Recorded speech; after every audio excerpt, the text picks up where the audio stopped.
กับทักทายสวัสดีทุกคนเนาะตอนนี้ก็อยู่ที่บ้านท่าน้องลาวทุกคนวันนี้เป็นวันเสร็จใหญ่เนาะก็สิพาทุกคนถ่ายทำชมบรรยากาศพร้อมๆเดี๋ยวเนาะว่าวันนี้มีคนมาหลายวันเป็นวันเสร็จดับทุกคนวันเสร็จใหญ่ก็ด้วยกับข้อสิก็จะไปหาซื้อคาราเบงทูเทนแล้วเนาะนี่เป็นจุดวันเขาถ่ายคาราเบงเอาไม้ทูเทนอันนี้คือปลายเข้ามารับประทานของเราผมมาลา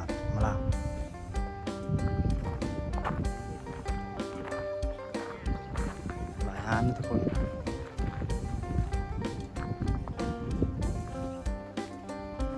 แล้วก็เลยคาราเบงเนี่ย ได้กับคุยซิคุณยายซิมา หนึ่งคนนึง ตีนกระเทียมกันข้าวโอ้ยพื้นซ้ำเรียกเทวดายื่นดอกบัวเรียกว่าซ้ำยื่นเลยโอ้ยพื้นคักขนาดเลย สาวพันเนาะ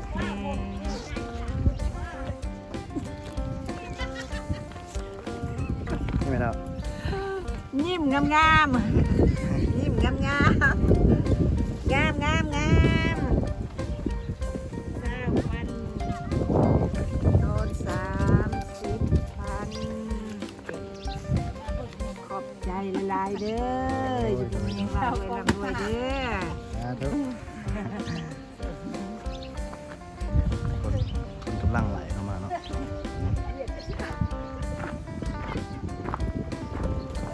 ตอนนี้เขาก็ซื้อแล้วในอากาศใหม่เขาก็สีเข้าเป็นถ่ายบรรยากาศอยู่ในวัดในทาง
ตอนนี้คนก็กำลังลั่งไหลเข้ามาแล้ว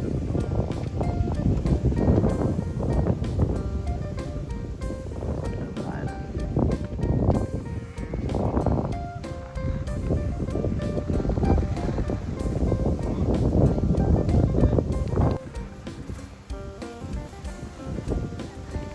มาคุสินบ่มาคุสินบ่เอามาคุสินบ่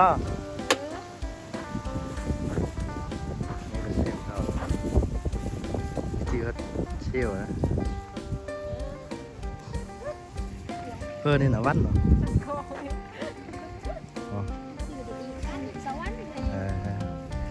โย่ว่ะปีหน้าปีตาพี่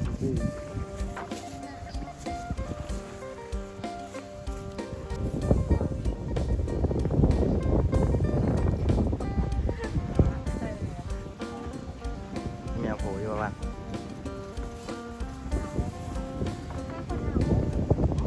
เลิกหลายเซี่ยวก็ยังมีถนาวอยู่อยู่กับเท้าเนาะ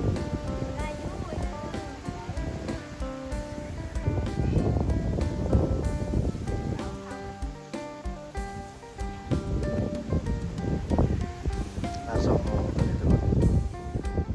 คนก็มาละ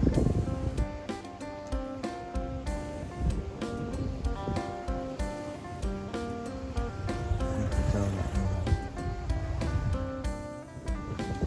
ขอจะเอาไปเลยมันไปเอาเพลมันก็สิเข้าความภาษาพระเจ้าเนี่ยนี่วันนี่วันบ้าแล้วก็เทบ้ามันมาสุดท้ายมันเกลียดเลย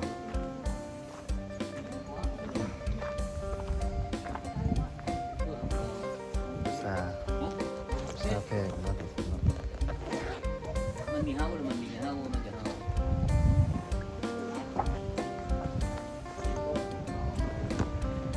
โอ้โห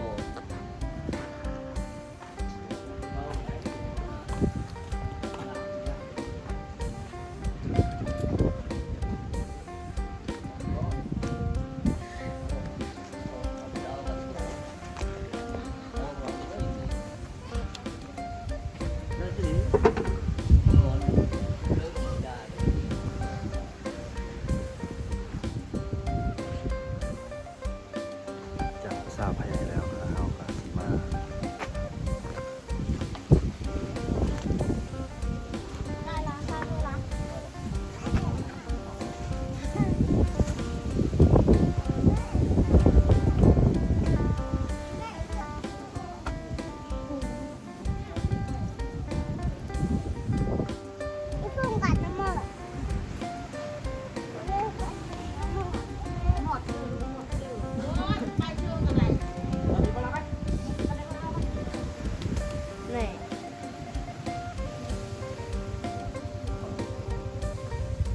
จะเอามาไต่ทูบทุกคนนะนี่มันเป็นบอลไต่ทูบนะ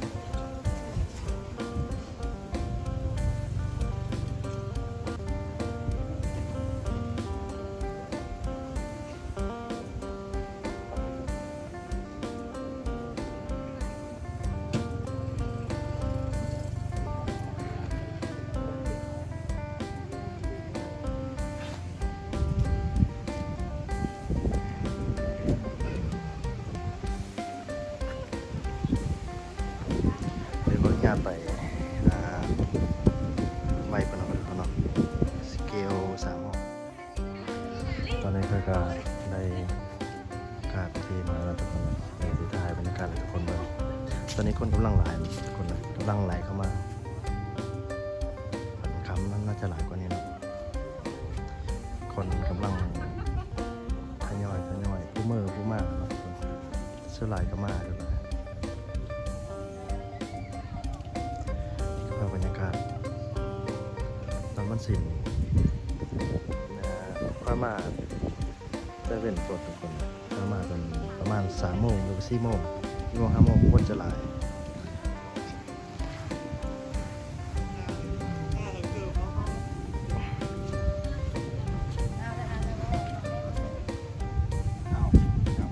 นกแม่นกแม่มาน้อยๆนะ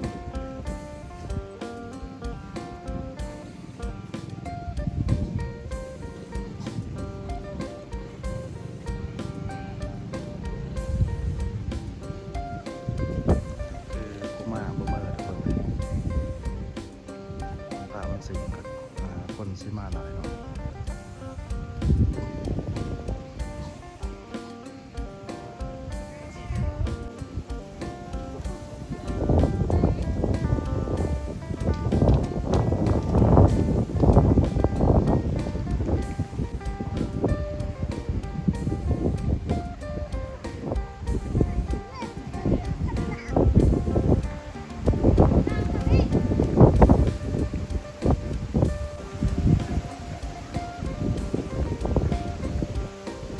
นี่คือภาพบรรยากาศ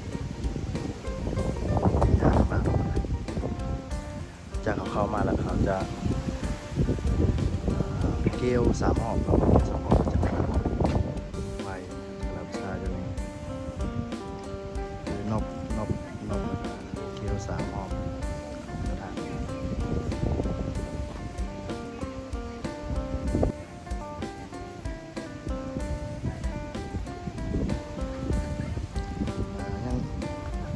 เว้นนะ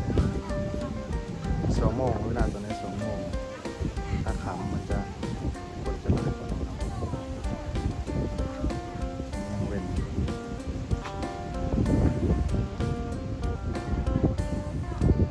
วันนี้บอลบ้าและกับบอลแก่ทุกคนมีผู้เฒ่าประจำปลูกเขตในแล้วก็วัดพระเจ้าลำพาแก่บ้าแล้วก็บอลบ้า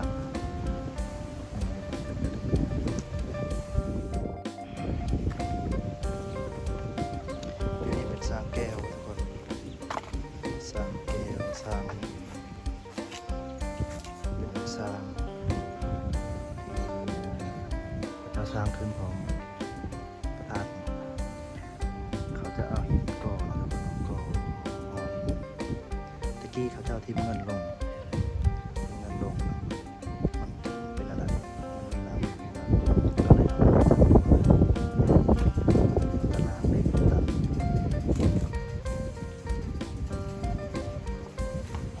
ก็ต้องจริงว่าทิ่มมันก็ได้เนาะมันมีตู้บริจาค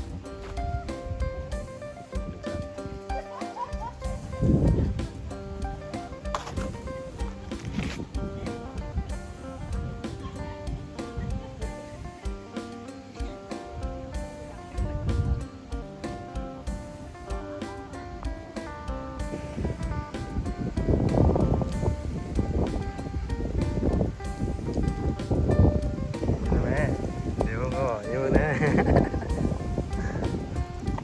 นี่สิเลยเดี๋ยวน้ำ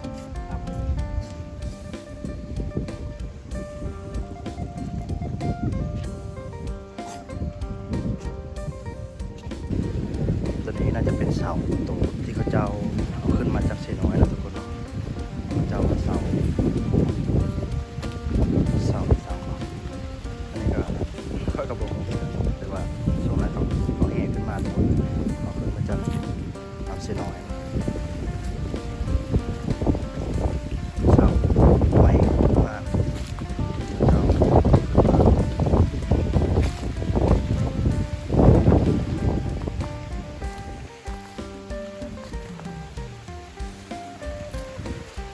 จะไปนั่นนะ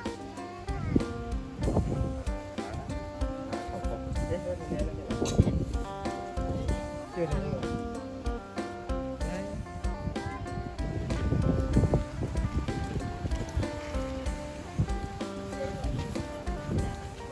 ๋ยวขึ้นไปเซ็กซี่นะครับ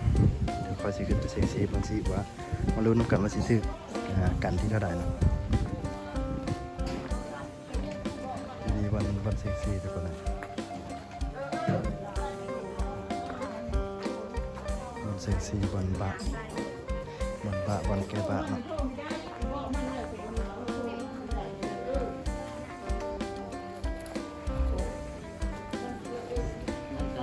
นั่งทางโบราณขึ้นมาครับมีเยอะหายไปนะสายดาว เดี๋ยวมาลุ้นกันนะทุกคนนะว่าสิซื้อกันเนี่ยทุกคนสามอยู่ในรายการที่กันที่7ทุกคนเลยเป็นว่าดีอยู่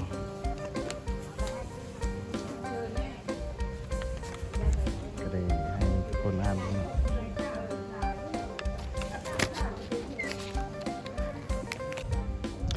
ตอนนี้ก็ได้ค่อยก็ได้กับกระลาผู้สาวคนนั้นเนาะได้อะไรทาดได้สั่งแล้วเลยน้อยแล้วก็มาเซ็งซี่ที่กันที่7ทุกคนกัน